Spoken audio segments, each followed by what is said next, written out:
This next lesson will be starting Unit 4.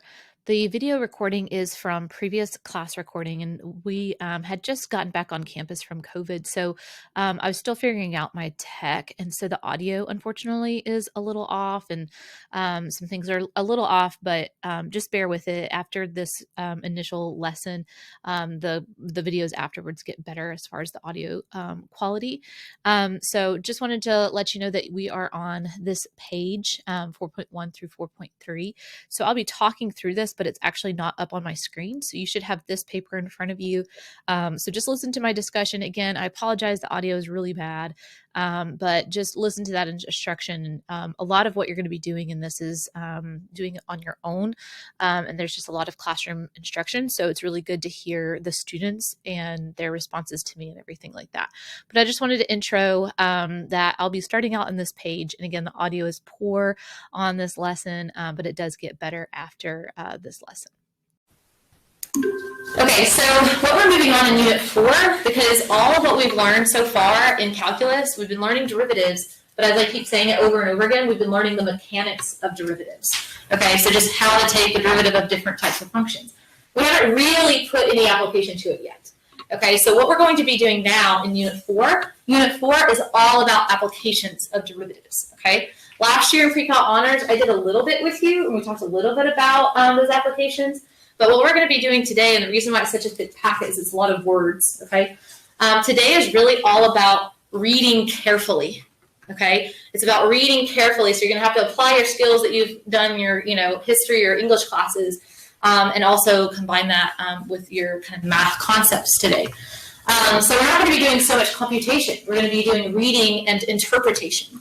So Unit 4, so this section is 4.1 through 4.3, but really it's all about, as you can see the title of your notes, interpreting the derivative in context.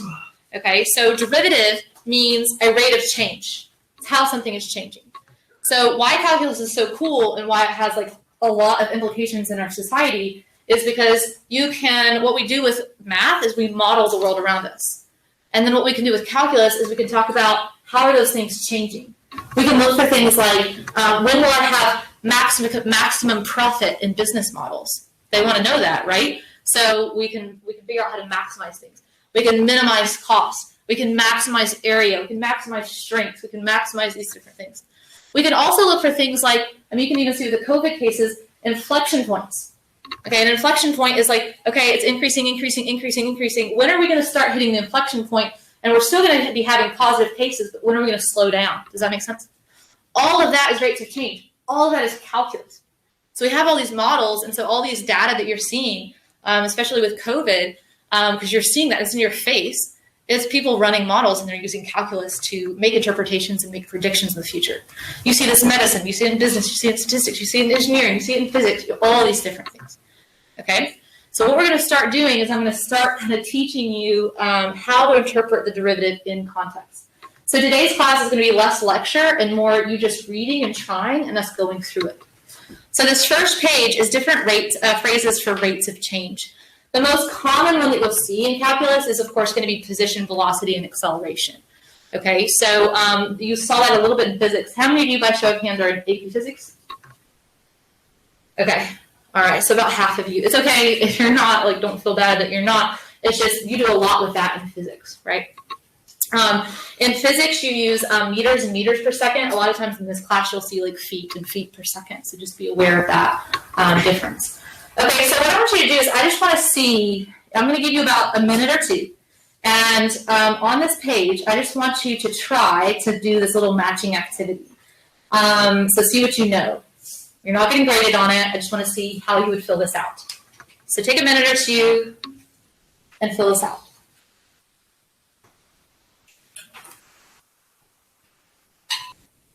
All right, so let's see how we did. If you didn't finish, that's fine, but I just want to kind of see where y'all are at.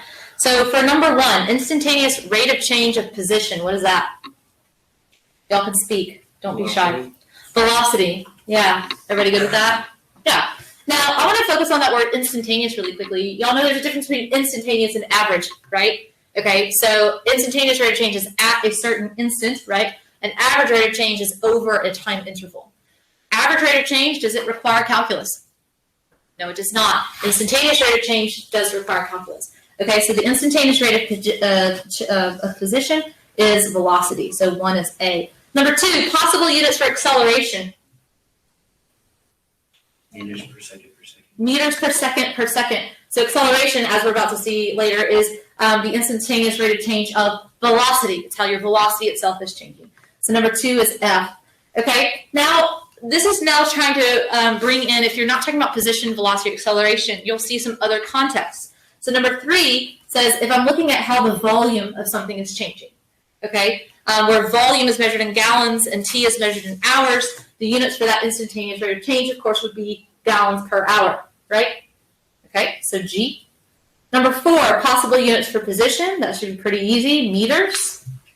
Instantaneous rate of change of velocity, as I already said, is going to be acceleration. Possible units for velocity. We already did acceleration. So meters per second or feet per second or miles per hour. And then the last one says units for instantaneous rate of change of R, where R is measured in gallons per hour and T is measured in hours. It's the gallons per hour per hour. Okay? So just a nice little warm-up lesson for you guys. Any questions on those?